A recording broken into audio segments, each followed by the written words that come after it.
People টেকের পক্ষ থেকে সবাইকে স্বাগত জানাচ্ছি। আমি প্রভাত পাল। আজকে আপনাদেরকে দেখাবো ফটোশপের ফাইল ওপেন এন্ড সেভ কিভাবে করবেন। এই ভিডিওটি বিশেষ করে নতুন বন্ধুদের কাজে লাগবে। আশা করি ভিডিওটি শেষ পর্যন্ত দেখবেন। তো বন্ধুরা, প্রথমেই আমরা ফটোশপ ওপেন করব। তারপরে এইভাবে একটা ইন্টারফেস আসবে। এখানে ক্রিয়েট ওপেন, আমরা ওপেনে ক্লিক করব।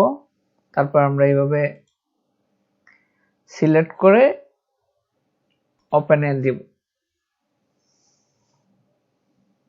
এই হয়ে গেল আমাদের একটা পদ্ধতি। তারপর আমরা এটাকে মিনিমাইজ করব। এই আরেকটা পদ্ধতি, ফাইলে গিয়ে এখানে ওপেন দেখতে পাচ্ছেন, পাশাপাশি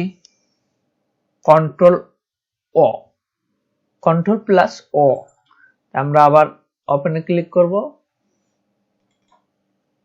ডাবল ক্লিক করলাম, হয়ে গেল আরেকটা পদ্ধতি।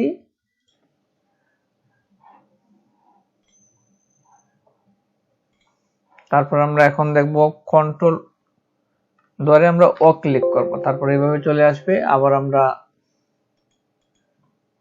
ওপেন করব, হয়ে গেল আরেকটা পদ্ধতি। আবার চাইলে আপনারা এখানে যে ওয়ার্ক ফিল্ড আছে এখানে ডাবল ক্লিক করেও আপনারা এখানে ওপেন করতে পারবেন।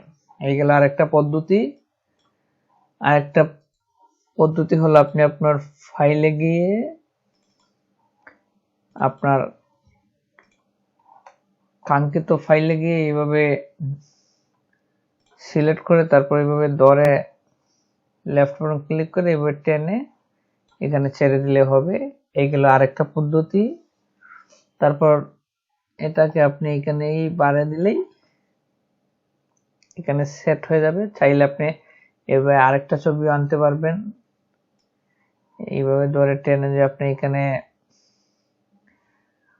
শুধু প্লাস দেখাচ্ছে, এটা যে আপনি এইভাবে ছেড়ে দেন তাহলে এটার উপরে সে অবজেক্ট হিসেবে দেখেন এখানে একটা অবজেক্ট হয়ে গেছে। আপনি চাইলে এটাকে এইভাবে দিতে পারেন। তবে আরেকটা পদ্ধতি হলো আপনি এখান থেকে ধরে এনে আপনি যখন এইবারে যখন ছেড়ে দেন তখন দেখাবে আপনাকে প্লাস কপি, তখন ছেড়ে দিবেন। এই হলো আরেকটা পদ্ধতি। তারপর চাইলে আপনি এখানে কেটে দিতে পারেন। তারপর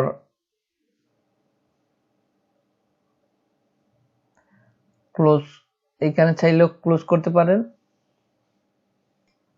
আবার কন্ট্রোল ডাব্লিউ দিয়ে ও ক্লোজ করতে পারেন। দেখেন এখানে আমরা ক্লিক করলাম, no save, save change to save Adobe Photoshop document, আমরা নো সেভ দিলাম।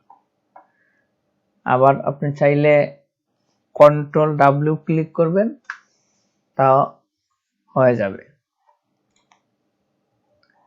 তারপর বন্ধুরা আমরা শিখলাম কিভাবে ফটো ওপেন করতে হয়। আমরা এখন শিখব কিভাবে ফটো সেভ করতে হয়। ধরুন আমার এই ছবিটা, আমি এখানে ফাইলে গিয়ে এখানে সেভ আস রয়েছে, আমরা এখানে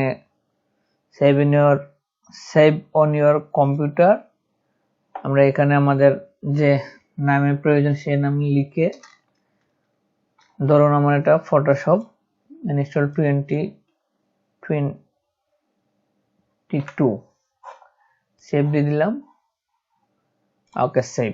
এই হলো একটা পদ্ধতি। আপনার আরেকটা পদ্ধতি হচ্ছে শর্টকাট যে বিষয়টা, আপনি কন্ট্রোল শিফট ধরে এস ক্লিক করবেন, সেভাবে চলে আসবে। আপনি চাইলে এইভাবে সেভ করতে পারেন। আরেকটা পদ্ধতি হচ্ছে, ধরুন আপনার ফাইলটা যে নাম রয়েছে সেই নামে সেভ করবে, অন্য কোনো নাম দিবেন না। তখন আপনি চাইলে কন্ট্রোল এস দিলেই আপনার ফাইলটা সেভ হয়ে যাবে সেই নামে।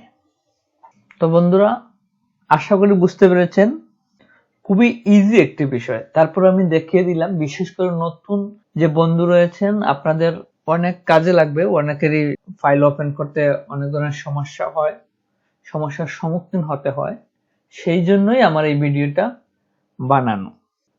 তো বন্ধুরা, আশা করি বুঝতে পেরেছেন কিভাবে একটি ফাইল ওপেন করতে হয়, সেভ করতে হয়। ভিডিওটি যদি ভালো লেগে থাকে তাহলে অবশ্যই আমার চ্যানেলটি সাবস্ক্রাইব করবেন, বেল আইকন অন করবেন পরবর্তী ভিডিও পাওয়ার জন্য, আর শেয়ার করে বন্ধুদেরকে দেখার সুযোগ করে দিবেন। তো দেখা হচ্ছে পরবর্তী ভিডিওতে। তার আগ পর্যন্ত ভালো থাকুন, সুস্থ থাকুন। ধন্যবাদ।